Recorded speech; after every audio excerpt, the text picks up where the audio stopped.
أعوذ بالله من الشيطان الرجيم. بسم الله الرحمن الرحيم. الحمد لله الذي أنزل على عبده الكتاب ولم يجعل له عوجا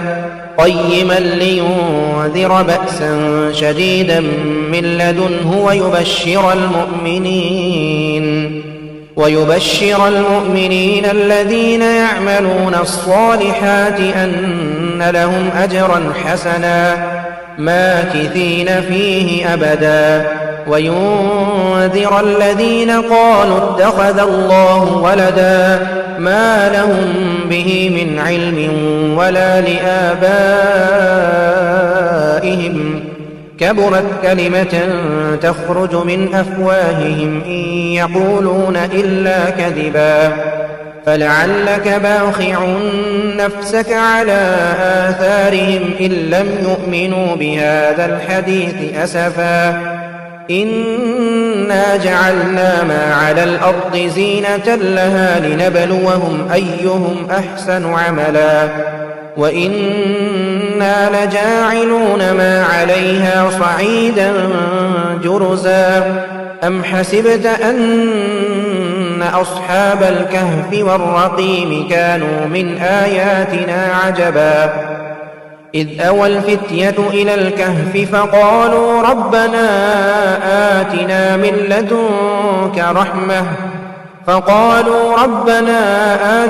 من لدنك رحمة وهيئ لنا من أمرنا رشدا فضربنا على آذانهم في الكهف سنين عددا ثم بعثناهم لنعلم أي الحزبين أحصى لما لبثوا أمدا نحن نقص عليك نبأهم بالحق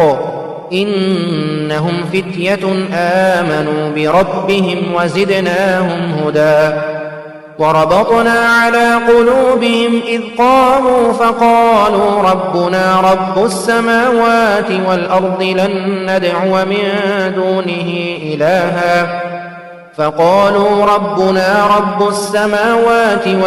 لن ندعو من دونه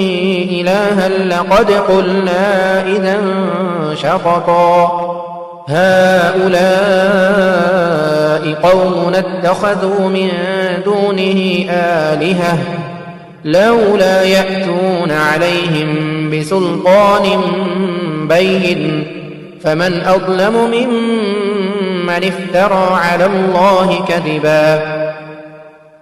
وإذ اعتزلتموهم وما يعبدون إلا الله فأووا إلى الكهف ينشر لكم ربكم من رحمته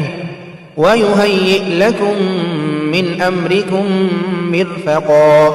وترى الشمس إذا طلعت تزاور عن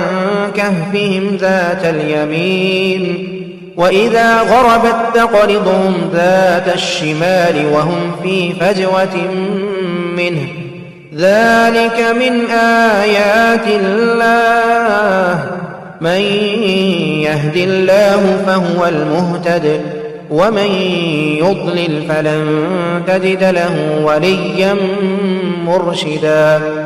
وتحسبهم أيقاظا وهم رقود ونقلبهم ذات اليمين وذات الشمال وكلبهم باسط ذراعيه بالوصيد لو اطلعت عليهم لوليت منهم فرارا ولملئت منهم رعبا وكذلك بعثناهم ليتساءلوا بينهم قال قائل منهم كم لبثتم قالوا لبثنا يوما أو بعض يوم قالوا ربكم أعلم بما لبثتم فابعثوا أحدكم بورقكم هذه إلى المدينة فلينظر أيها أزكى طعاما فليأتكم برزق منه وليتلطف ولا يشعرن بكم أحدا إنهم إن يظهروا عليكم يرجموكم أو يعيدوكم في ملتهم ولن تفلحوا إذن أبدا وكذلك أعثرنا عليهم ليعلموا أن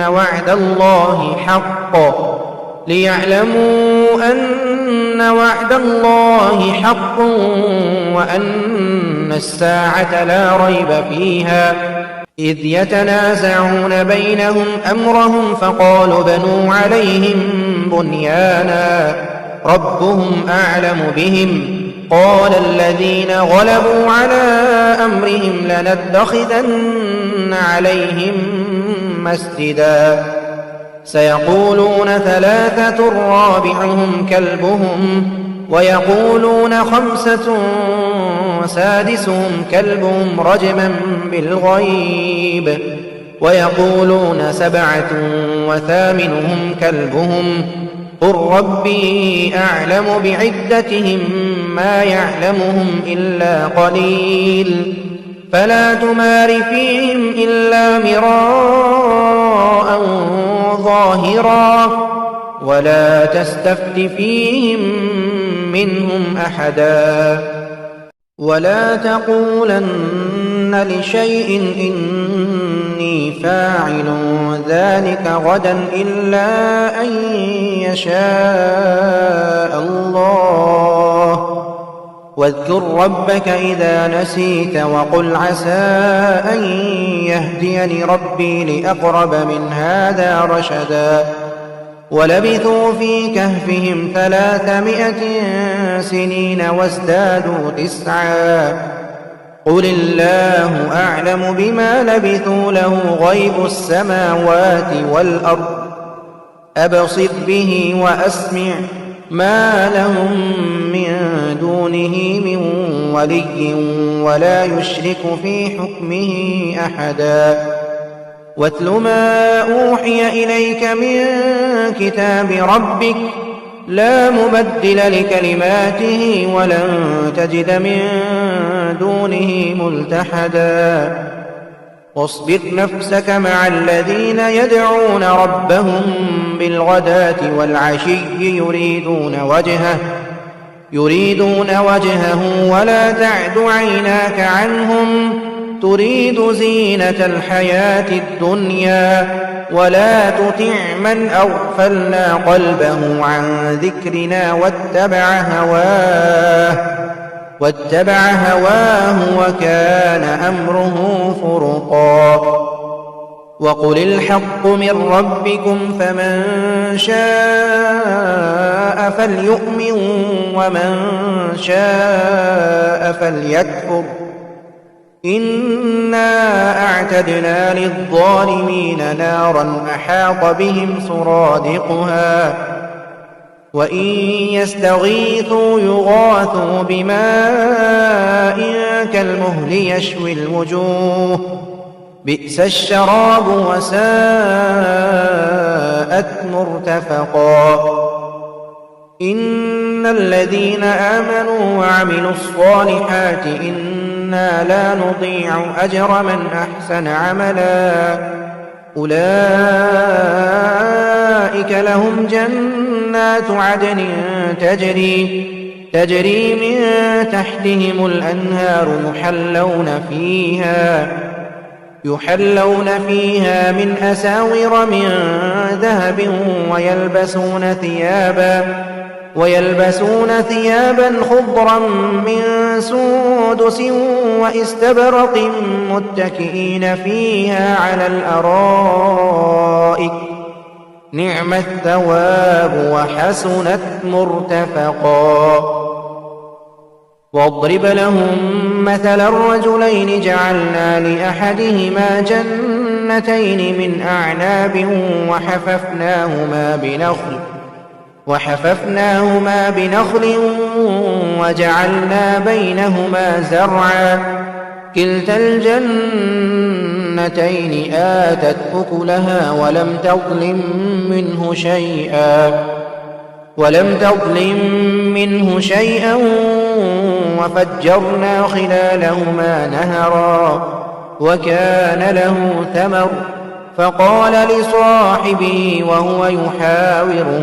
أنا أكثر منك مالا وأعز نفرا ودخل جنته وهو ظالم لنفسه قال ما أظن أن تبيد هذه أبدا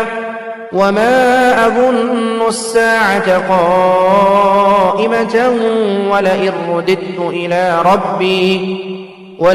رددت إلى ربي لأجدن خيرا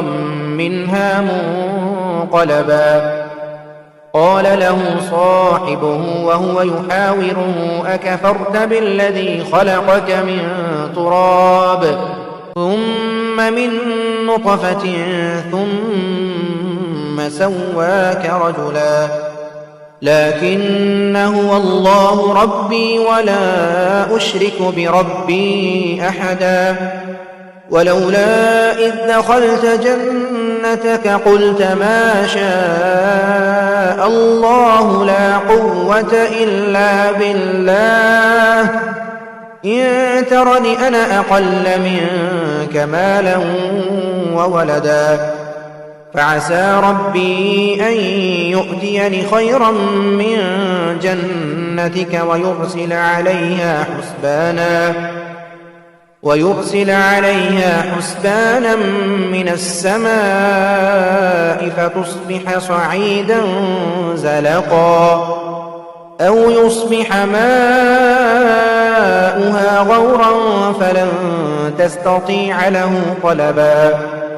وأحيط بثمره فأصبح يقلب كفيه على ما أنفق فيها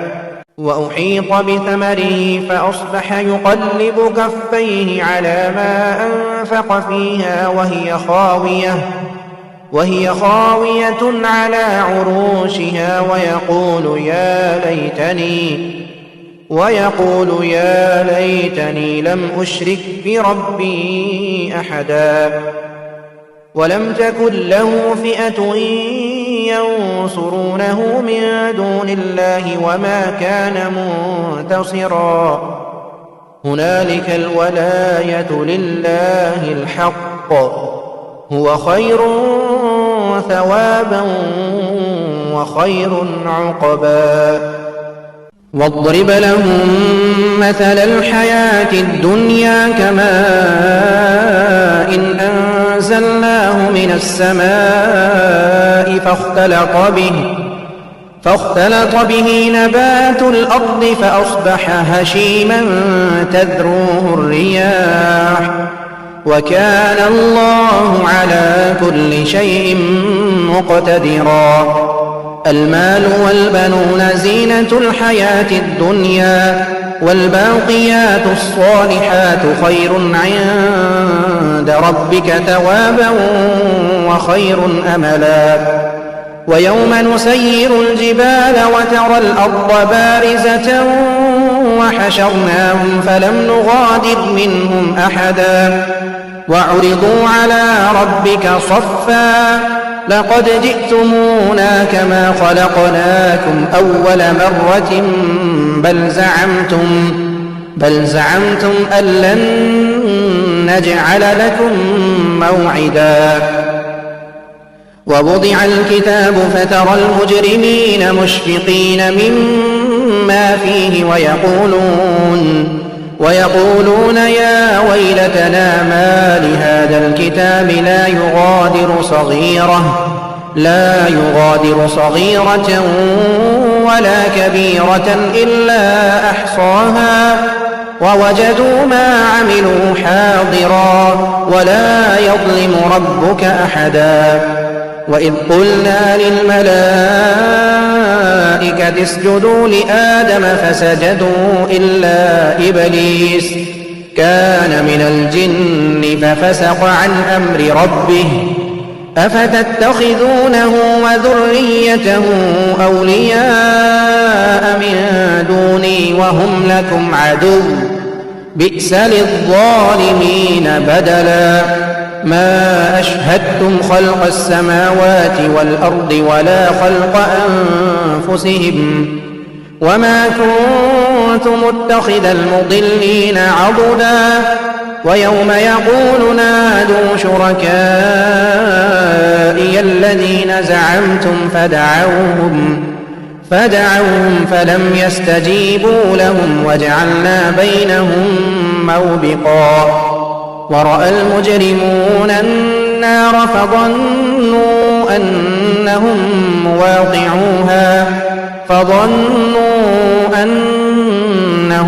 مواقعوها ولم يجدوا عنها مصرفا ولقد صرفنا في هذا القرآن للناس من كل مثل وكان الإنسان أكثر شيء جدلا وما منع الناس أن يؤمنوا إذ جاءهم الهدى ويستغفروا ربهم إلا أن تأتيهم سنة الأولين أو يأتيهم العذاب قبلا وما نرسل المرسلين إلا مبشرين ومنذرين ويجادل الذين كفروا بالباطل ليدحضوا به الحق واتخذوا آياتي وما أنذروا هزوا ومن أظلم ممن ذكر بآيات ربه فأعرض عنها ونسي ما قدمت يداه إنا جعلنا على قلوبهم أكنة أن يفقهوه وفي آذانهم وقرا وإن تدعهم إلى الهدى فلن يهتدوا إذن أبدا وربك الغفور ذو الرحمة لو يؤاخذهم بما كسبوا لعجل لهم العذاب بل لهم موعد لن يجدوا من دونه موئلا وتلك القرى أهلكناهم لما ظلموا وجعلنا لمهلكهم موعدا وإذ قال موسى لفتاه لا أبرح حتى أبلغ مجمع البحرين أو أمضي حقبا فلما بلغا مجمع بينهما نسيا حوتهما فاتخذ سبيله في البحر سربا فلما جاوزا قال لفتاه آتنا غداءنا لقد لقينا من سفرنا هذا نصبا قال أرأيت إذ أوينا إلى الصخرة فإني نسيت الحوت وما أنسانيه إلا الشيطان أن أذكره واتخذ سبيله في البحر عجبا قال ذلك ما كنا نبغي فارتدا على آثارهما قصصا فوجدا عبدا من عبادنا آتيناه رحمة من عندنا وعلمناه من لدنا علما قال له موسى هل أتبعك على أن تعلمني مما علمت رشدا قال إنك لن تستطيع معي صبرا وكيف تصبر على ما لم تحط به خبرا قال ستجدني إن شاء الله صابرا ولا أعصي لك أمرا قال فإن اتبعتني فلا تسألني عن شيء حتى أحدث لك منه ذكرا فانطلقا حتى إذا ركبا في السفينة خرقها قال أخرقتها لتغرق أهلها لقد جئت شيئا إمرا قال ألم أقل إنك لن تستطيع معي صبرا قال لا تؤاخذني بما نسيت ولا ترهقني من أمري عسرا فانطلقا حتى إذا لقيا غلاما فقتله قال أقتلت نفسا زكية بغير نفس لقد جئت شيئا نكرا. قال ألم أقل لك إنك لن تستطيع معي صبرا. قال إن سألتك عن شيء بعدها فلا تصاحبني قد بلغت من لدني عذرا. فانطلقا حتى إذا أتيا أهل قرية استطعما أهلها فأبوا أن يضيفوهما فوجدا فيها جدارا يريد أن ينقض فأقامه. قال لو شئت لاتخذت عليه أجرا. قال هذا فراق بيني وبينك سأنبئك بتأويل ما لم تستطع عليه صبرا. أما السفينة فكانت لمساكين يعملون في البحر فأردت أن أعيبها وكان وراءهم ملك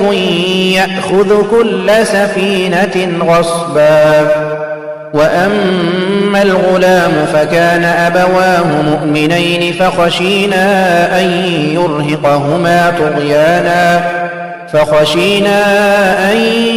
يرهقهما طغيانا وكفرا. فأردنا أن يبدلهما ربهما خيرا منه زكاة وأقرب رحما. وأما الجدار فكان لغلامين يتيمين في المدينة وكان تحته كنز لهما وكان أبوهما صالحا.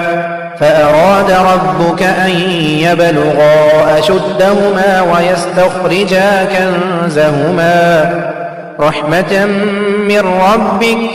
وما فعلته عن أمري ذلك تأويل ما لم تسطع عليه صبرا. ويسألونك عن ذي القرنين قل سأتلو عليكم منه ذكرا. إنا مكنا له في الأرض وآتيناه من كل شيء سببا فأتبع سببا حتى إذا بلغ مغرب الشمس وجدها تغرب في عين حمئة ووجد عندها قوما. قلنا يا ذا القرنين إما أن تعذب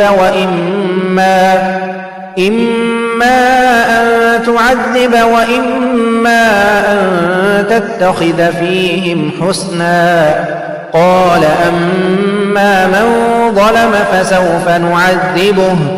فسوف نعذبه ثم يرد إلى ربه فيعذبه عذابا نكرا.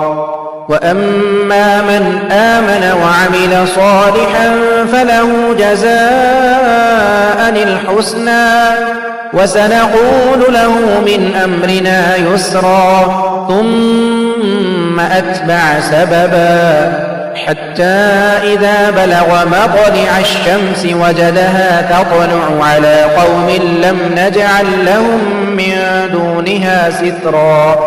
كذلك وقد أحطنا بما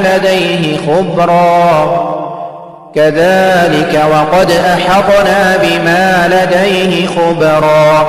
ثم أتبع سببا حتى إذا بلغ بين السدين وجد من دونهما قوما لا يكادون يفقهون قولا. قالوا يا ذا القرنين إن يأجوج ومأجوج مفسدون في الأرض فهل نجعل لك خرجا على أن تجعل بيننا وبينهم سدا قال ما مكني فيه ربي خير فأعينوني بقوة أجعل بينكم وبينهم ردما آتوني زبر الحديد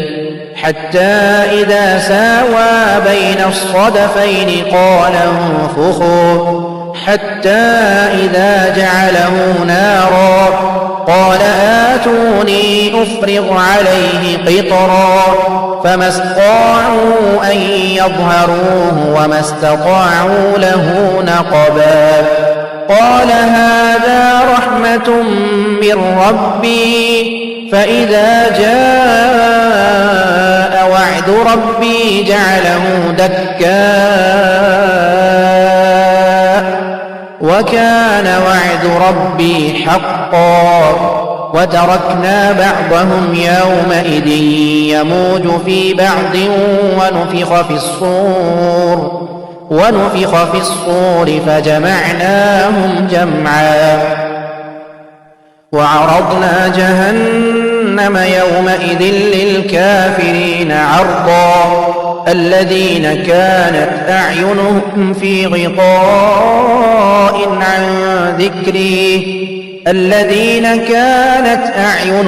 في غطاء عن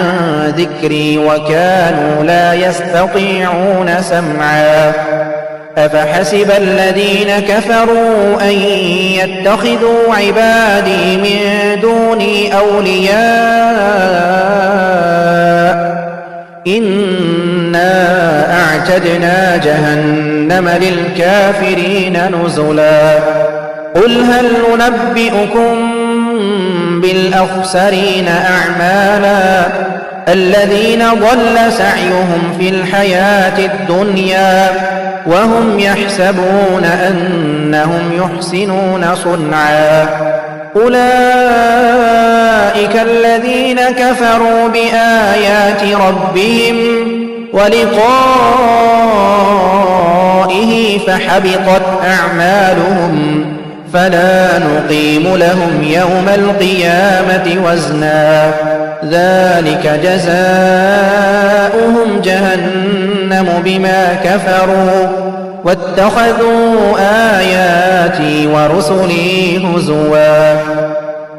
إن الذين آمنوا وعملوا الصالحات كانت لهم جنات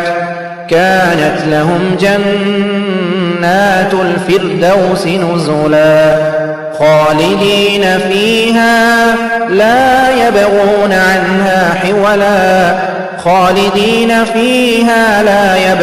عنها حولا قل لو كان البحر مدادا لكلمات ربي لنفد البحر قبل أن تنفد كلمات ربي ولو جئنا بمثله مددا قل إنما أنا بشر مثلكم يوحى إلي أنما إلهكم إله واحد فمن